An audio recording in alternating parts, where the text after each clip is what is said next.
पुणे जमीन गैरव्यवहारावर खारगे समितीचा अहवाल हा आता आलेला आहे। झी 24 तासच्या बातमीवर त्यामुळे समितीनं शिक्कामोर्तब केले। पार्थ पवार यांच्यावर फौजदारी चौकशीची टांगती तलवार आहे। चौकशीमध्ये सिद्ध झाल्यास त्यांच्यावर कारवाई सुद्धा केली जाणार आहे। खारगे समितीमध्ये अनेक जणांवर ठपका ठेवण्यात आलाय। शीतल तेजवानी, दिग्विजय पाटलांवर ठपका ठेवलाय। उपनिबंधक रवींद्र तारूंवर सुद्धा कारवाई केली जाणार आहे। सहजिल्हा निबंधक हिंगाणेवर यांच्यावर सुद्धा आता कारवाईचा बडगा उगारला जाणार आहे। त्यामुळे झी 24 तासनं ही बातमी जी लावून धरलेली होती, सर्वांसमोर आणलेली होती, त्या संदर्भातला आता खारगे समितीचा अहवाल सुद्धा समोर आलेला आहे आणि यामध्ये आता पार्थ पवार यांची सुद्धा चौकशी होण्याची माहिती मिळते। जर चौकशीमध्ये ते दोषी आढळले तर त्यांच्यावर सुद्धा कारवाई होण्याची शक्यता वर्तवली जाते। ओम देशमुख आपल्या सोबत जोडले गेलेले आहेत। ओम, खारगे समितीचा अहवाल समोर आलेला आहे। एकूणच आपल्या बातमीवर म्हणजे झी 24 तासच्या बातमीवर त्यामुळे शिक्कामोर्तब झालंय।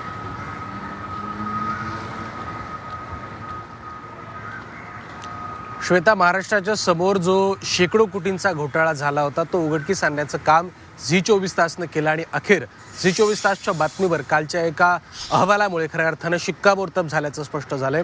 राज्य सरकारकडनं एक अहवाल, खरं तर विकास खारगे समितीचा जो अहवाल होता तो काल विधिमंडळामध्ये मांडण्यात आला, तो पटलावर ठेवण्यात आला आणि तो महसूल विभागाच्या वेबसाईटवरती सुद्धा प्रकाशित करण्यात आला।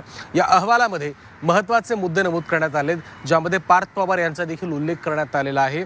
महत्त्वाचा जर मुद्दा आपण पाहिला तर काही महत्त्वाच्या गोष्टी यामध्ये आढळून येत आहेत। एकंदर 27 पानांचा हा अहवाल विकास खारगे समितीचा जो आहे तो काल प्रकाशित करण्यात आला। यामध्ये मुख्यत्वे शीतल तेजवानी, दिग्विजय पाटील आणि पार्थ पवार यांची नावं यामध्ये प्रकर्षाने उल्लेखित करण्यात आलेली आहेत।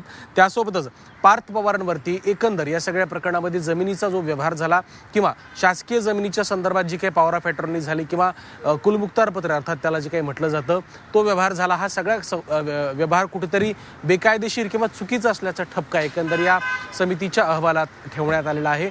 त्यासोबतच जो व्यवहार झाला त्याबद्दल सुद्धा अनेक प्रकारचे निरीक्षण या सगळ्या संदर्भात नोंदवण्यात आलेले आहेत।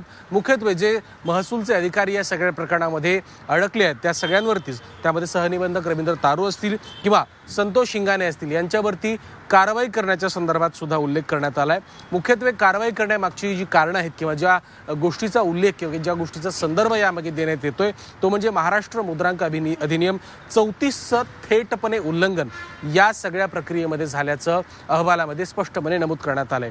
त्यामुळे यापुढे ज्या ज्या व्यक्तींची नावे या प्रकरणामध्ये येतील त्यांच्यावर फौजदारी कारवाई केली जाईल अशा प्रकारचा स्पष्ट उल्लेख या सगळ्या समितीच्या अहवालामध्ये करण्यात आलाय। त्यामुळे पार्थ पवार जे दिवंगत उपमुख्यमंत्री अजित पवार यांचे पुत्र आणि विद्यमान उपमुख्यमंत्री सुनेत्रा अजित पवार यांचे चिरंजीव आणि राज्यसभेचे खासदार आहेत, त्या पार्थ अजित पवारांवरती सुद्धा कारवाईची टांगती तलवार पुन्हा एकदा आपल्याला पाहायला मिळते। त्यामुळे या समितीच्या पुढच्या चौकशीमध्ये, पुढच्या अहवालामध्ये आणि एकंदर या सगळ्या प्रकरणाच्या पुढच्या काही दिवसांमध्ये ज्या काही हालचाली होतील, घडामोडी समोर येतील, त्यामध्ये जर पार्थ पवारांचं नाव आलं तर पार्थ पवार यांच्यावरती सुद्धा फौजदारी कारवाई होऊ शकते। त्यामुळे झी 24 तासनं समोर आणलेली बातमी, समोर आणलेली घटना आणि शेकडो कोटींचा अपहार यावरती कुठेतरी सरकारनं शिक्कामोर्तब केलं।